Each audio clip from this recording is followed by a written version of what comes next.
let's talk about Hostel, the movie from 2005.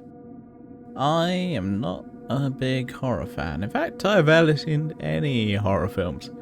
But I thought they'd be kind of a fun thing to watch. There's definitely a few horror films and franchises I'd like to see. So I started off small, because I thought, well, I can watch all three of these. So I started off with Hostel, because, I don't know, I heard they were like really bad, but I heard they were really bad in terms of gore.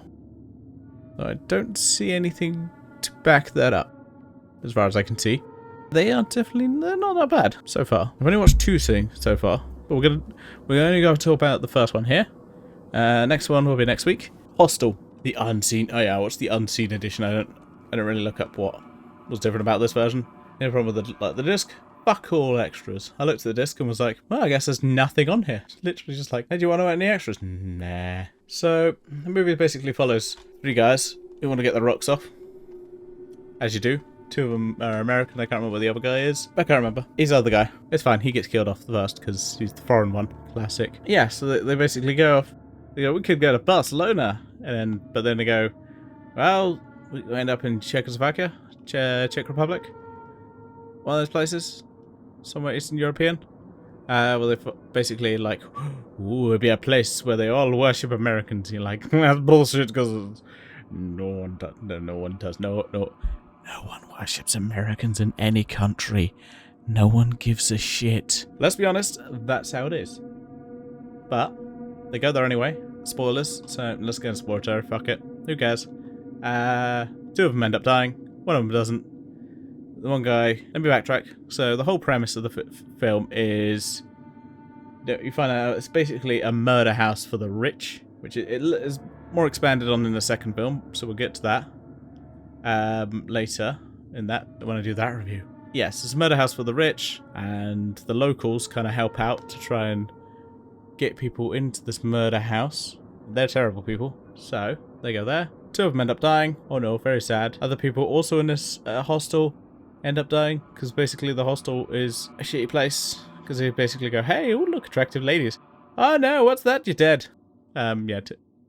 But one guy survives. One around American is, I can't remember I think he was a bit of a dick in the start of the movie. No, I'm doing this. Looking at my face. So it's one of those things where you're like, I don't really care about this guy. It takes a little bit too long to get to like the actual gore of the film, because you're like, hey, everything is fine. But I guess I don't know how. It's like at least over half an hour, at least a third way through the film, where you're like, nothing's happening. I don't give a shit about these guys. I honestly do not give a flying fuck about anyone in this film. Until they start getting murdered. You're like, ooh, murder happens.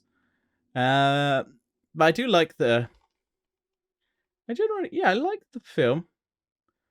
It's good. Not great. I think as I've mentioned I've watched the second one already. I think that one's much better.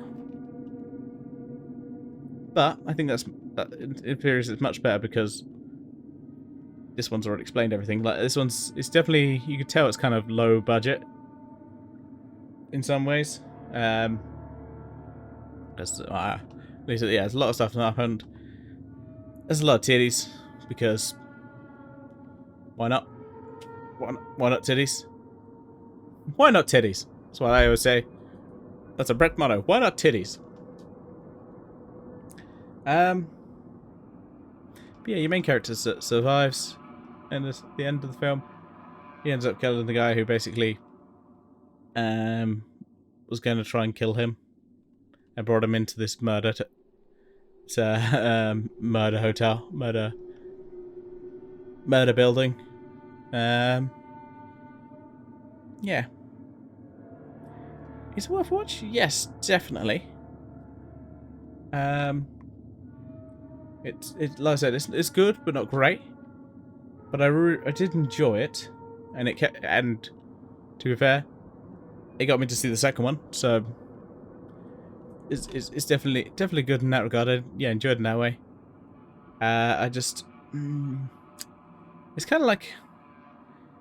It's kind of between like an amber and a green where I'm like, that's good, but not great. And again, we'll get to the second one.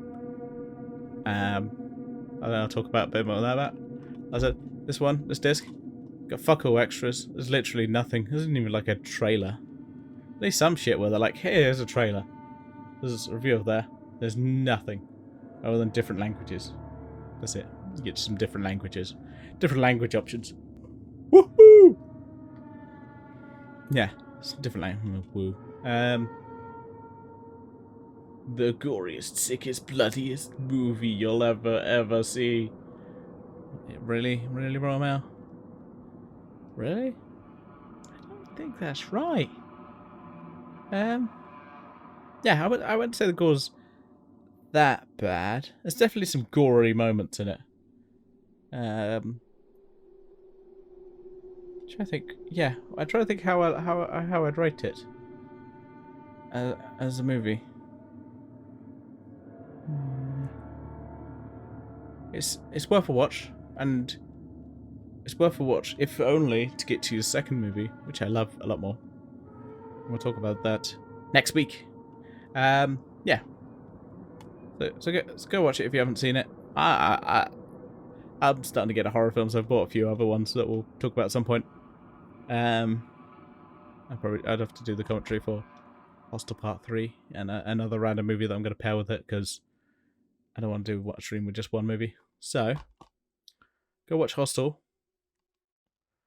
directed by Eli Roth. Or Quentin Tarantino presents Hostel. Written and directed by Eli Roth. It's just like, what? Yeah.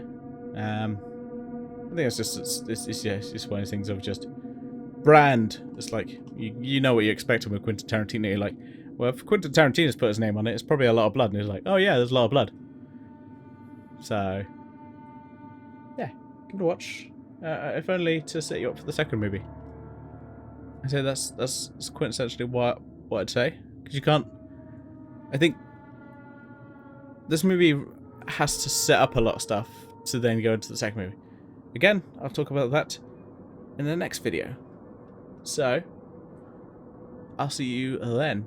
Tune in next week for the commentary and review of Hostel Part 2. I'll see you then. Yes.